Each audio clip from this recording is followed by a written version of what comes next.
প্রশ্ন করেছেন ভাই যে আগে নামাজ পড়তাম না, কিন্তু বক্তব্য শোনার পরে এখন নামাজের গুরুত্ব বুঝতে পেরেছি, এখন আমরা নামাজ পড়ছি, তো আগের গুনাহগুলি কি মাফ হবে? নবী করিম সাল্লাল্লাহু আলাইহি ওয়াসাল্লাম কি বলেছেন? আত-তাইবু মিনাজ যামবে, যে ব্যক্তি গুনাহ থেকে তওবা করে কামাল্লা যামবা লাহু, যেন তার গুনাহই হয়নি। আর তার সাথে সাথে বেশি বেশি নেক আমল করতে হবে। সুন্নত 12 রাকাতের হেফাজত করেন, এটা দিয়ে ওই ঘাটতিগুলো পূরণ হবে। বেতরের হেফাজত করেন।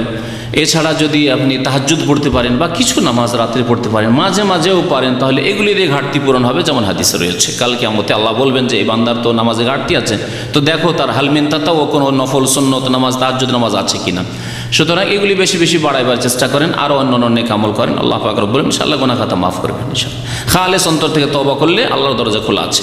সূরা ফুরকানের ওই আয়াতের শেষে রয়েছে যে আয়াতে আল্লাহ পাক শিরকের গুনাহ, খুনের গুনাহ আর জিনার গুনার কথা উল্লেখ করেছেন, তারপরে তওবার সুসংবাদ দিচ্ছেন।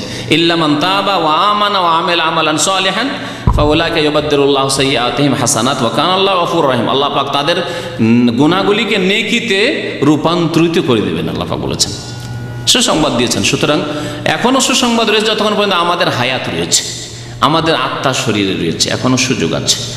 আর এর জন্য আগামীতে আগামীতে আগামীতে ভবিষ্যতে এরকম করলে হবে না, এখনই তওবা করতে হবে। কারণ যেটুকু সময় এখন যে বর্তমান চলছে এটাই আমার হাতে আছে, 1 মিনিট পরে যে কি সময় হবে সেটা আমার আপনার হাতে নেই।